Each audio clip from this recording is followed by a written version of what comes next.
Assalamualaikum warahmatullahi wabarakatuh dan salam sejahtera. Sekarang ni saya berada di depan ofis Public Gold Kota Kinabalu. Saya baru saja sampaikan seminar tentang emas dan bisnes emas malam tadi di ofis Public Gold Kota Kinabalu. Kali ini saya nak bercakap tentang topik bagaimana menyimpan dengan cara yang berkesan dan bagaimana mengekalkan simpanan. Tuan-tuan, pepatah mengatakan simpan sedikit-sedikit, lama-lama jadi bukit. Tapi tuan-tuan, apa yang saya perhati dari sudut simpanan, ramai orang menyimpan, sebagai contohnya menyimpan RM500 sebulan, menyimpan selama 10 bulan. Kalau ikut pengiraan on paper di atas kertas, sepatutnya dia sudah ada simpanan sebanyak RM5,000.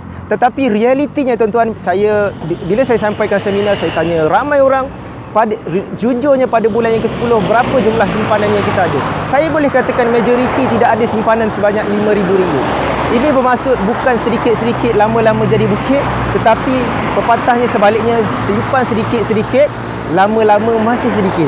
Kenapa jadi begitu tuan-tuan? Dari sudut simpanan, guru-guru kewangan mengajarkan mesti ada antaranya dua elemen yang penting. Yang pertama ialah paksa, yang kedua ialah lupa. Saya nak bercakap dari sudut yang kedua, iaitu lupa. Kenapa simpanan tak berkesan?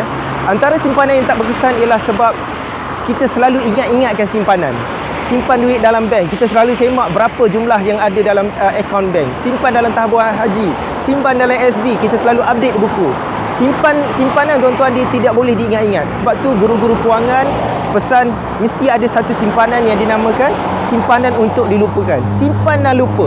Maksudnya kalau tuan-tuan menyimpan duit sebagai contoh dalam akaun tabung haji, tuan-tuan tak perlu sentiasa update buku tersebut. Tuan-tuan buat potongan gaji, itu betul, tapi jangan update buku, yang pertama. Yang kedua, jangan linkkan tuan-tuan akaun tabung haji dengan tuan-tuan punya kad ATM.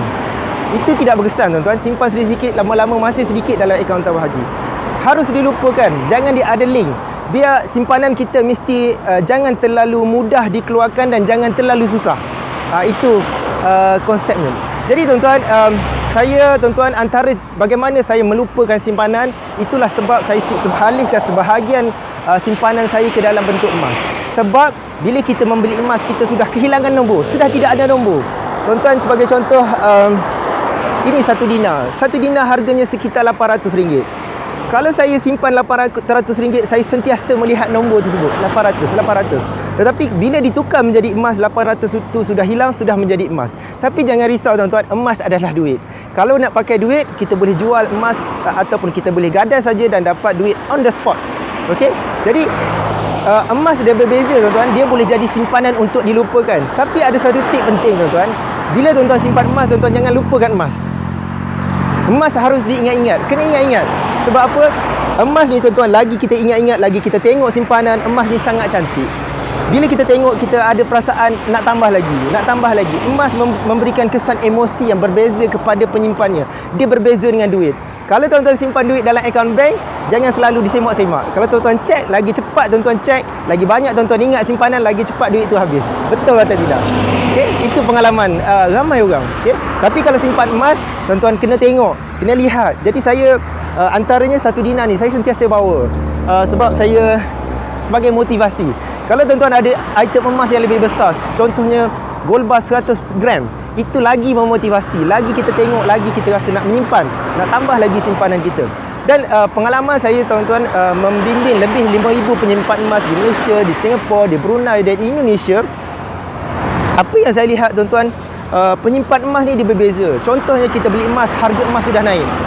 Suatu ketika dulu saya membeli emas, satu dinar ni harganya sekitar RM500. Hari ni sudah RM800.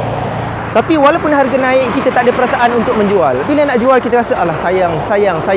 Bila harga jatuh, sekarang ni dalam tempoh harga jatuh, kita beli lagi lebih banyak. Okay?